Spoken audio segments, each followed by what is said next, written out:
রাসূলুল্লাহ সাল্লাল্লাহু আলাইহি ওয়াসাল্লামের সুন্নাত তালাশ না করিয়া, ইবাদতের নিয়তে আল্লাহর কালামুল্লাহ তালাশ না করিয়া, ইবাদতের নিয়তে আপনারা যদি কোনো আমল করেন, এটা যদি কালামুল্লাহ না থাকে, কুরআনুল কারীম অর্থাৎ কালামুল্লাহ না থাকে, রাসূলের সুন্নাহ এবং হাদিসের মধ্যে না থাকে, এবং কি এটা যদি কোনো সাহাবীর মধ্যে না পাওয়া যায়, তাহলে এটা যদি আমরা করি, এটার নাম কি? জোরে বলেন, এটার নাম কি? ওই বেদাত যদি কোনো বান্দা করে, মহান আল্লাহ তাআলা বইলা দেয় ওই ব্যক্তি 5টা শাস্তির মধ্যে পড়বে। 1 নম্বর শাস্তি, ওই ব্যক্তি যত তওবাই করুক না কেন, বেদাত না ছেড়ে যত তওবাই করুক না কেন, মহান আল্লাহ তাআলা জানাইয়া দেয় ওই ব্যক্তির তওবা আমার দরবারে গ্রহণযোগ্য হবে না, গ্রহণযোগ্য হবে না। বেদাত না ছাড়লে কত বড় একটা কথা! বেদাত না ছাড়লে কোন তওবায় আল্লাহর দরবারে গ্রহণযোগ্য হয় না। তাহলে বেদাত কত ভয়ঙ্কর! আল্লাহ তাআলা বলেন, বান্দা যত গুনাহ করুক না কেন, বান্দা যত কিছুই করুক না কেন, নাফরমান বান্দা গুনাহ করতে করতে পাহাড় সম পরিমাণ গুনাহ করছে। যদি বান্দা মৃত্যুবরণ করার আগে একটু স্মরণ থাকে, আল্লাহ আমি গুনাহ করতে করতে পাহাড় সম পরিমাণ গুনাহ করছি, এখন বুঝে গেছি সময় আমার ফুরিয়ে গেছে, দুনিয়া থেকে বিদায় হয়ে যাইতে হবে, দুনিয়া থেকে বিদায় হয়ে যাইতে হবে। সুতরাং আল্লাহ তুমি তো আমাকে কম দেও নাই কোন দিক দিয়ে, এই যে গুনাহ করছি তুমি তো পারতা আমাকে নিয়ে নিতা, আমাকে স্বাধীনতা দিছ, আমি যেটা মন চায় ওইটা বলতে পারি, আমাকে স্বাধীনতা দিছ, যেটা মন চায় এটা করতে পারি, আমাকে এইগুলা স্বাধীনতা দিছ। স্বাধীনতা দেওয়ার পরেও তুমি আমাকে আমল দিছ, তুমি আমাকে হুকুম আহকামগুলা দিছ, আমি মানতে পারি নাই। আল্লাহ আজকে আমি দোষী, তোমার দরবারে তওবা করতেছি। আল্লাহ আমি একা একা কবরে থাকবো, কেউ থাকবে না, এই ভয়ঙ্কর কবরের মধ্যে আমার পাশে কেউ থাকবে না। আল্লাহ আমি বুঝতে পারছি এই জমা জমির বন্ধক নিয়ে ঝগড়া লাইগা পড়বে, আমার কথা স্মরণও করবে না সন্তানেরা, আত্মীয় স্বজনগুলো আমার কথা মনেও রাখবে না। আল্লাহ তুমি ছাড়া তো মাফ করার কেউ নাই, তুমি যদি মাফ না করো তাহলে আমার কি হবে? জাহান্নাম ছাড়া কোনো পথ হবে না। আল্লাহ তওবা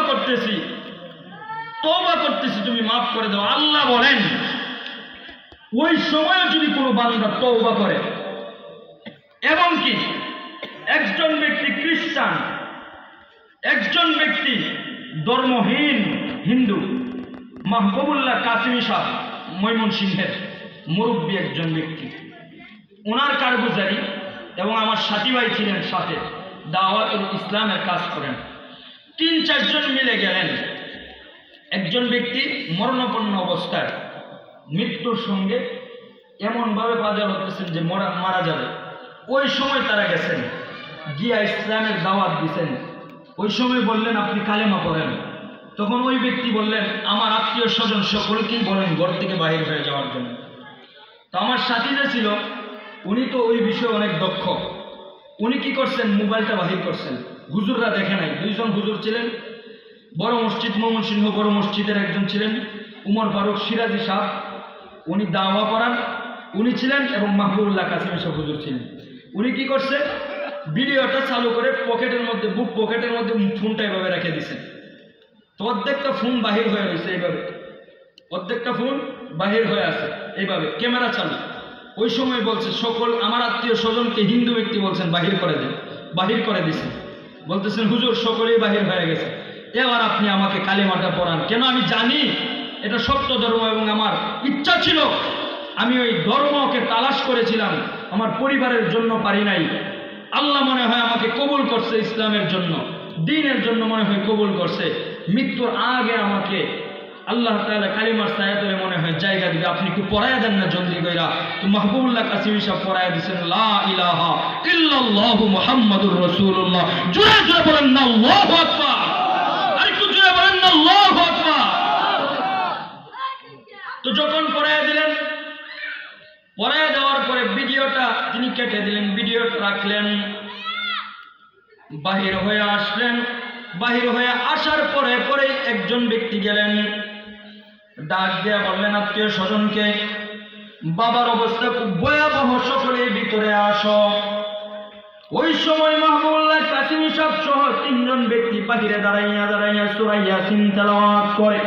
সূরা ইয়াসিন তেলাওয়াত করে আমার আপনার নবী বিশ্বনবী রাহমাতুল লিল আলামিন বলেন, কুরআনুল কারীম সূরা ইয়াসিন যখন একজন মুমূর্ষ ব্যক্তির সামনে পড়া হয়, ওই ব্যক্তির রূহটা কবজ হয়ে যাবে। ওই সময় যদি পড়া হয়, মহান আল্লাহ তাআলা জানাইয়া দেন, নবীজি আপনি বলে দেন, ওই ব্যক্তি যখন ওই সূরা তেলাওয়াত করবে, মহান আল্লাহ তাআলা তার মৃত্যুর সময় যে সাকরাত ছিল, ওই সাকরাতটা কমাইয়া তাকে সুন্দরভাবে আরামদায়ক একটা মৃত্যু দিয়া দেয়।